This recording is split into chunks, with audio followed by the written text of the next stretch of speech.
Ouais, bah ouais. C'est la nouvelle formule mémule.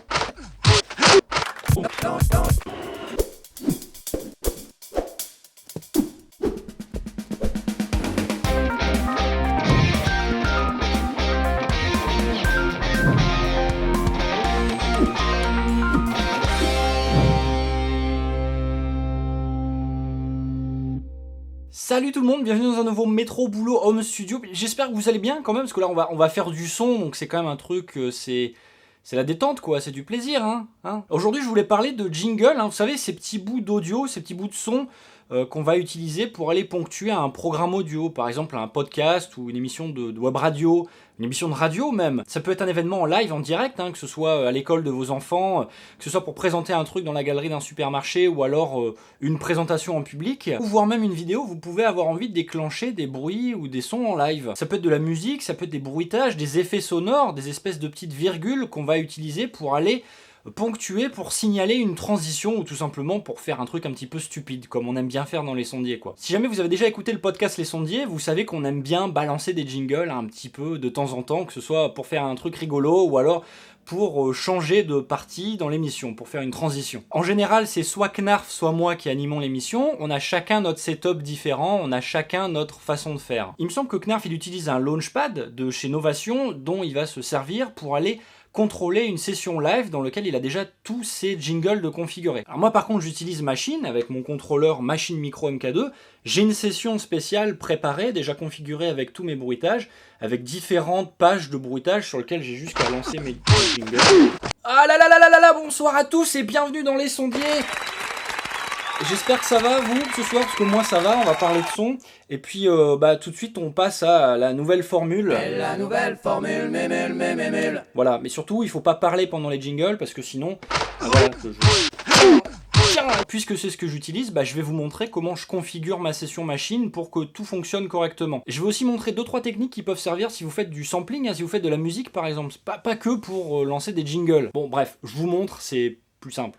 Ce que j'ai fait, c'est que sur mon Mac, je me suis créé un dossier dans lequel j'ai déjà préparé mes jingles, mes petits bouts d'audio que je vais pouvoir balancer dans mon projet. Je les ai tous nommés de la même manière pour que ce soit plus facile pour moi pour aller filtrer derrière. La prochaine étape, c'est de créer un projet machine. Je vais vous montrer comment on fait en partant de zéro. Donc hop, je démarre machine et en même temps, ça va démarrer mon contrôleur.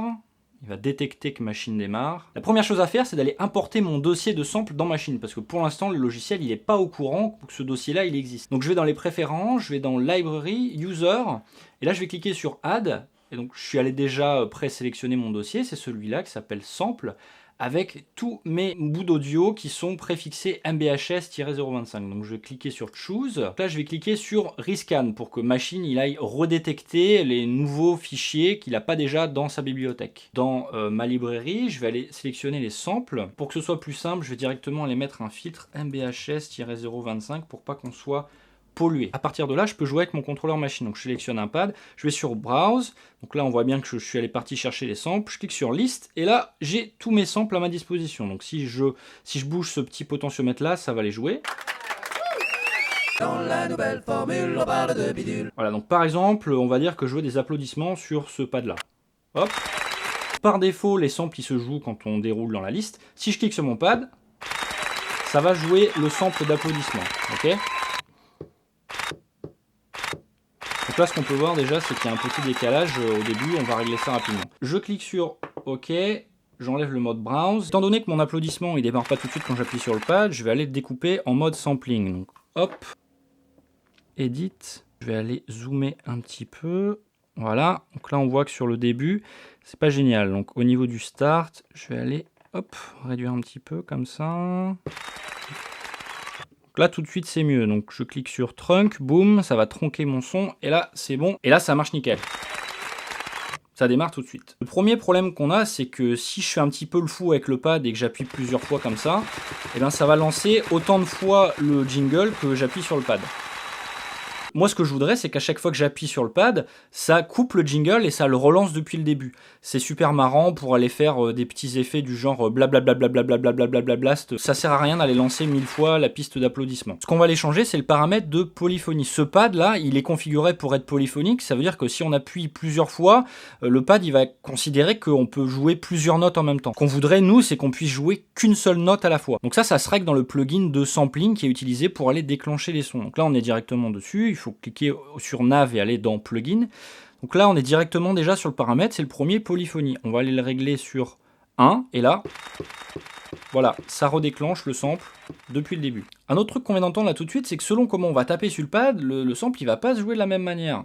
Là, j'ai appuyé très doucement, très lentement.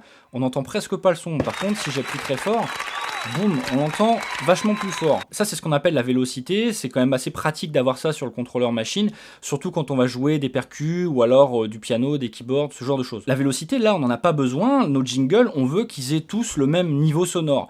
Donc, ce qu'on va faire, c'est qu'on va la désactiver, ou plus exactement, on va dire que la vélocité, elle est fixe. À chaque fois qu'on va appuyer sur le pad, quelle que soit la vitesse, la vélocité à laquelle on va atteindre le pad, c'est toujours la même valeur de vélocité qui va être utilisée. Donc ça se passe au niveau du pad mode. Ici, tac, vélocité, fixe velocity, il faut la mettre, moi je la mets au maximum en général à 127. Et donc là, il y a un petit bouton fixe velocity, donc il faut appuyer sur F3, boum, et là c'est bon.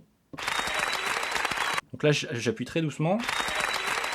Là, j'appuie très fort. C'est la même chose. Alors, je vais ajouter un deuxième son. Tac, je retourne en mode browse. Dans la nouvelle formule, on parle de bidule. Allez, j'aime bien ce son-là. Hop, un petit peu de knarf. Le jingle, dès qu'on appuie, il est interrompu par lui-même. Mais dès qu'on se part du mode browse, les paramètres qu'on est allé mettre sur le premier pad, ils sont pas reportés sur le deuxième. Donc ça veut dire qu'il faut qu'on refasse la même chose. Donc ça, c'est pas génial. Je vais quand même pas me taper d'aller refaire 150 000 fois le même paramétrage. Donc pour ça, ce qu'on peut aller faire, c'est sélectionner plusieurs pads en même temps. Hop, avec Select, j'appuie sur Multi. Et là, je vais aller sélectionner autant de pads que j'ai envie. Et là, tous les réglages que je fais, ils sont appliqués sur tous ces pads-là. On avait dit la polyphonie et au niveau du pad mode, alors je vais rappuyer sur Fix Velocity pour être sûr. Là, normalement, parfait, il est interrompu par lui-même, c'est exactement ce que je veux. Là, c'est bon, mon paramétrage, il a fonctionné. Alors si par exemple, j'ai les applaudissements et que derrière, je veux lancer un deuxième jingle. C'est pas génial, moi ce que j'aimerais c'est que ce pad là il vienne interrompre l'autre pad, même s'il y a un son qui est déjà en train de se jouer. Alors tout le monde n'a pas forcément envie de faire ça, mais moi c'est comme ça que je bosse. Ce qu'il faut savoir dans le vocabulaire machine, interrompre un sample, ça s'appelle choke.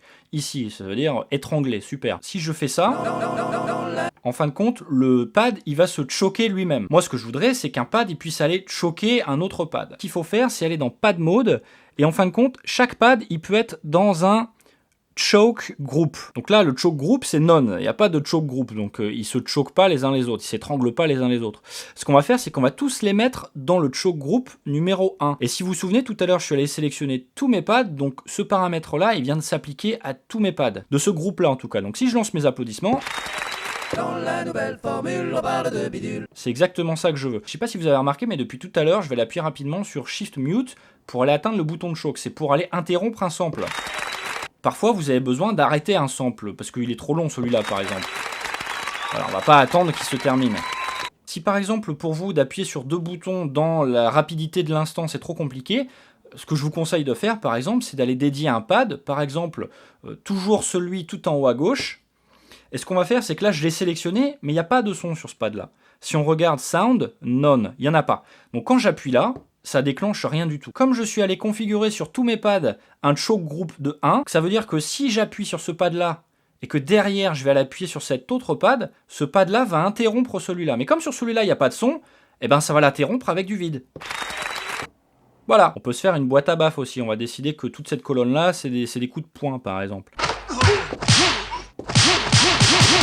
Ce qui est vraiment pas mal quand vous faites des jingles comme ça, c'est d'aller vraiment les organiser graphiquement pour que vous sachiez exactement où est-ce qu'ils sont placés. Par exemple, quand c'est moi qui anime les sondiers, je sais que mon pad qui est en haut à droite, quel que soit le groupe, quelle que soit la page, c'est toujours le même jingle, un jingle qui fait tin tin tin tin et qui permet de suggérer la surprise. C'est un jingle que j'utilise tout le temps, donc je sais que je vais tout le temps le mettre en haut à droite. Éventuellement, si vous voulez vraiment des repères visuels particuliers, par exemple les applaudissements, je veux qu'ils soient toujours en bleu, vous pouvez aller changer la couleur de ce pad là en particulier. Si je vais aller cliquer dans machine directement et d'aller choisir la couleur bleu pour le pad des applaudissements, bah voilà, tous les autres sont rouges, mais celui-là il est bleu.